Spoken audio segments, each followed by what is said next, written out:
নমস্কার, সকলকে English learning চ্যানেলে স্বাগত। আজকের ভিডিওতে আমরা আলোচনা করব ভয়েস চেঞ্জের আরেকটি ভাগ নিয়ে, সেটা হচ্ছে মোডাল প্যাসিভ। অর্থাৎ যেসব বাক্যগুলো মোডাল ভার্বযুক্ত থাকবে, মানে shall, should, will, would, can, could, may, might, must, এসব মোডাল ভার্বযুক্ত সেন্টেন্সগুলোর ভয়েস চেঞ্জের নিয়ম নিয়ে ডিটেলস আলোচনা করব। তাই তোমরা ভিডিওটা স্কিপ না করে অবশ্যই প্রথম থেকে শেষ পর্যন্ত দেখবে। আর যারা চ্যানেলটা প্রথম দেখছো বা চ্যানেলটা এখনও সাবস্ক্রাইব করোনি, তারা অবশ্যই চ্যানেলটা সাবস্ক্রাইব করে পাশে থাকা বেল বাটনটা প্রেস করবে, যাতে পরের ভিডিওটা আপলোড করার সাথে সাথে তোমাদের কাছে নোটিফিকেশনটা পৌঁছে যায়। আমি অলরেডি অ্যাসার্টিভ, ইম্পারেটিভ, ইন্টারোগেটিভ সেন্টেন্সের ভয়েস চেঞ্জের উপর ডিটেলস আলোচনা করে ভিডিও আপলোড করেছি। যারা সেগুলো দেখোনি তাদের জন্য আমি ডেসক্রিপশন বক্সে সেসব ভিডিওর লিঙ্ক দিয়ে দিয়েছি, তোমরা অবশ্যই তোমাদের সময় মতো দেখে নিও। তাহলে আজকের আলোচনার বিষয় হলো মোডাল প্যাসিভ, মানে মোডাল ভার্বযুক্ত বাক্যগুলো, যে বাক্যগুলোতে মোডাল ভার্ব ইউজ করা থাকবে সেই বাক্যগুলোর ভয়েস চেঞ্জের নিয়ম। দেখো, আমরা জানি শ্যাল এবং উইল এই দুটো ভার্ব কিন্তু ভবিষ্যৎকাল বোঝাতে ব্যবহার করা হয়, কিন্তু অন্য মডালগুলোর টেন্স হয় না, যে এরা টেন্স মেনটেন করে না। যে ভবিষ্যৎকাল বোঝাতে যেমন শ্যাল উইল ব্যবহার হচ্ছে, তেমনি can, could, may, might, must এসব মডালগুলো কোনো টেন্স হয় না। তাই এদের বলা হয় অ্যানোমেলাস ভার্ব। ভালো করে মনে রাখবে, অ্যানোমেলাস ভার্ব বলা হয় মডালকে। কারণ অ্যানোমেলাস মানে হচ্ছে নিয়ম বহির্ভূত বা ব্যতিক্রমী, যে এরা কিন্তু কোনো টেন্স মেনটেন করে না। তাহলে মডালগুলোকে অ্যানোমেলাস ভার্ব বলে, কারণ এরা নির্দিষ্ট টেন্স মেনটেন করে না বলে, বা নির্দিষ্ট টেন্স অনুযায়ী এগুলো বসে না বলে।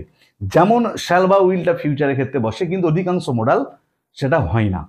আবার শ্যাল বা উইল সেন্টেন্সের সাবজেক্ট অনুযায়ী পরিবর্তন হলেও অন্য মডালগুলোর কিন্তু সাবজেক্ট অনুযায়ী কোনো পরিবর্তন হয় না। যেমন ফার্স্ট পার্সনের পর আমরা জেনারেলি শ্যাল ব্যবহার করি, আর বাকি সব পার্সন, সেকেন্ড বা থার্ড পার্সনের পরে আমরা উইল ব্যবহার করি। কিন্তু can, could, may, might, must বা এসব যে মডালগুলো রয়েছে, শুড, উড, এগুলোর ক্ষেত্রে কিন্তু এরকম কিন্তু কোনো নিয়ম নেই যে ফার্স্ট পার্সনের পর একটা বসবে বা সেকেন্ড থার্ডের পর আলাদা বসবে, সেরকম নেই। তাহলে আমরা কি নিয়মে মোডাল প্যাসিভ করব, মানে মোডাল ভার্বযুক্ত সেন্টেন্সগুলোর প্যাসিভ করব? আমরা কিন্তু ও, বি, ভিপিপি এই নিয়মেতেই মোডাল ভার্বযুক্ত সেন্টেন্সগুলোর প্যাসিভ করবো। আবার নিয়মটা বলে দিচ্ছি, ও, বি, ভিপিপি বাই এস, এই নিয়মটাকে ধরেই কিন্তু আমরা মোডাল ভার্বযুক্ত সেন্টেন্সগুলোর প্যাসিভ করব। কিভাবে করব তোমাদের আমি এক্সাম্পল দিয়ে ভালো করে দেখিয়ে দিচ্ছি, তোমরা একটু দেখে নাও। দেখো, এখানে আমি 5টা এক্সাম্পল দিয়েছি, 5টা সেন্টেন্সেই মোডাল ভার্বযুক্ত এবং শ্যাল উইল ছাড়া। শ্যাল উইল যুক্ত বাক্যগুলোর কিভাবে ভয়েস চেঞ্জ করবে সেটা তো আমরা যখন ফিউচার ইনডিফিনাইট এবং ফিউচার পারফেক্ট টেন্সের ভয়েস চেঞ্জ করেছি সেখানে দেখিয়েছি। এখানে দেখো, অন্য যে মডালগুলো আছে, ক্যান, এখানে উড, এখানে শুড, এখানে মাস্ট, এখানে মাইট, আমি এই 5টা এক্সাম্পল দিয়েছি, তোমাদের দেখিয়ে দিচ্ছি। আমরা ও, বি, ভিপিপি বাই এস এই নিয়ম ব্যবহার করেই ভয়েস চেঞ্জ করব। তাহলে দেখো, প্রথমেতে সাবজেক্ট কোনটা? ইউ, দুটা মেন ভার্ব, ইটটা অবজেক্ট। তাহলে প্রথমে ও মানে প্রথমে বসবে ইট, তারপরে দেখো নিয়ম অনুযায়ী বি বসবে তো, কিন্তু মনে রাখবে মোডাল ভার্বটা যেমন সাবজেক্টের পরে আছে অ্যাক্টিভ ভয়েসে, প্যাসিভ ভয়েসেও আমরা মোডাল ভার্বটাকে অপরিবর্তিত অবস্থায় সাবজেক্টের পরেই বসিয়ে দেবো। দেখো, এখানেতে ইউ এর পর মানে সাবজেক্টের পরে ছিল মোডালটা, এখানেও দেখো ইটের পর মোডালটাকে আমরা অপরিবর্তিত অবস্থায় বসিয়ে দিলাম।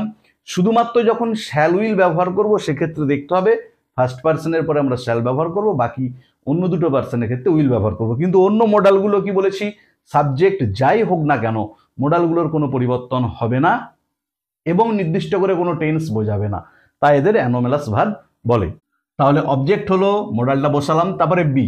এক্ষেত্রে একটা সুবিধা হলো, যেমন প্রেজেন্ট টেন্সে বিটা অ্যামিজার হয়, পাস্ট টেন্সে ওয়াজ ওয়ার হয়, যখন মোডাল ভার্ব থাকবে সেন্টেন্সে মনে রাখবে বিটা কিন্তু বি থেকে যাবে, কোনো পরিবর্তন হবে না। এটা আমাদের কিন্তু একটা সুবিধা।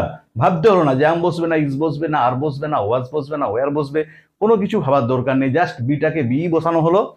তারপরে দেখো, ভার্বের past participle form done by, সাবজেক্টটা ইউটা ইউ থেকে যাবে, তাহলে উত্তর হলো it can be done by you. পরেরটা দেখো, দে উড রিকোয়েস্ট মি, এখানে সাবজেক্ট হলো দে, রিকোয়েস্ট মেন ভার্ব, মিটা অবজেক্ট। তাহলে আমরা ওবি ভিপিপি বায়াস নিয়মে করব। প্রথমে মিটা আই হয়ে যাবে, আমরা সে প্রোনাউন পরিবর্তন দেখেছি, আই থাকলে মি হয়, মি থাকলে আই হয়, হি থাকলে হিম হয়, হিম থাকলে ঠিক উল্টোটা হি হবে। সি থাকলে হার হয়, হার থাকলে সি হবে, দে থাকলে দেম, দেম থাকলে দে, উই থাকলে আস, আস থাকলে উই। তাহলে যেহেতু এখানে মি ছিল তাই আমরা আই করলাম। তারপরে দেখো ঠিক যেমন সাবজেক্টের পর অ্যাক্টিভ ভয়েসে মোডালটা ছিল, এখানে প্যাসিভ ভয়েসেও সাবজেক্টের পরে আমরা মোডালটাকে লিখে দিলাম। তারপরেতে বিটা কিন্তু বি থেকে যাবে। তারপরে ভার্বের পাস্ট পার্টিসিপল ফর্ম রিকোয়েস্টেড, তারপরে বাই, এবারে সাবজেক্ট দে আছে, দেটা কি হবে দেম। তাহলে উত্তর হলো I would be requested by them. 3 নম্বর দেখো we should speak the truth, subject we উই, স্পিকটা মেন ভার্ব, দ্য ট্রুথটা হচ্ছে অবজেক্ট। আমরা জানি ভয়েস চেঞ্জের ক্ষেত্রে এই 3টে জিনিসকে আমাদেরকে খুঁজে বার করতে হবে, সাবজেক্ট মেন ভার্ব অবজেক্ট, তাহলেই কিন্তু আমরা ভয়েস চেঞ্জ করতে পারবো।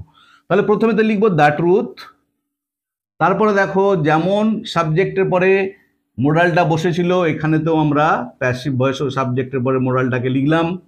বিটা বি হবে, স্পিকের past participle form spoken by, এরপরে উই থাকলে কি হয় আস।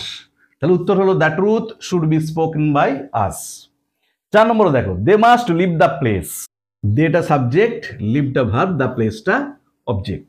তাহলে কি লিখবো উত্তর, দেখো দ্য প্লেস প্রথমে হলো, তারপরে মোডালটা বসবে মাস্ট, তারপরে কি বসবে দেখো বিটা বি বসবে, তারপরে ভিপিপি লিভের পাস্ট পার্টিসিপল হচ্ছে লেফট বাই, দে থাকলে কি হবে দেম। তাহলে উত্তর হলো the place must be left by them.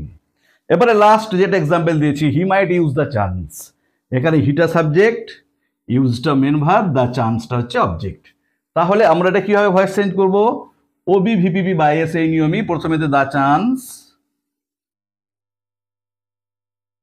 তারপরে দেখো কি করব মোডালটাকে যেমন আছে বসিয়ে দেবো, তারপরে বিটা বি থাকবে, ভিপিপি ইউজড বাই, হি থাকলে হিম। তাহলে উত্তরটা হলো the chance might be used by him. তাহলে আজকের ভিডিওতে আমরা আলোচনা করলাম মোডাল ভার্বযুক্ত সেন্টেন্সগুলোর ভয়েস চেঞ্জের নিয়ম নিয়ে এবং মোডাল ভার্বগুলোকে কেন অ্যানোমেলাস ভার্ব বলা হয়। কারণ অধিকাংশ মোডাল ভার্বেরই টেন্স হয় না এবং সাবজেক্ট অনুযায়ী এর কোনো পরিবর্তন হয় না, তাই এগুলোকে অ্যানোমেলাস ভার্ব বলা হয়। ভিডিওটা যদি ভালো লেগে থাকে তোমরা অবশ্যই লাইক করবে, বন্ধুদের মধ্যে শেয়ার করবে এবং কমেন্ট করে জানাবে। আর যারা চ্যানেলটা প্রথম দেখছো বা চ্যানেলটা এখনো সাবস্ক্রাইব করোনি তারা অবশ্যই চ্যানেলটা সাবস্ক্রাইব করে পাশে থাকা বেল বাটনটা প্রেস করবে, যাতে পরের ভিডিওগুলো আপলোড করার সাথে সাথে তোমাদের কাছে নোটিফিকেশনটা পৌঁছে যায়। আমি already voice change, elementary English, tense, প্রিপোজিশনের ব্যবহার, আর্টিকেলের ব্যবহার বা কনফিউজিং ইংলিশ নিয়ে ডিটেলস আলোচনা করে ভিডিও আপলোড করেছি। যারা সেগুলো দেখোনি তাদের জন্য আমি ডেসক্রিপশন বক্সে সেসব ভিডিওর লিঙ্ক দিয়ে দিয়েছি, তোমরা অবশ্যই সময় মতো দেখে নিও। ভালো থেকো সবাই, ধন্যবাদ, দেখা হবে পরের ভিডিওতে।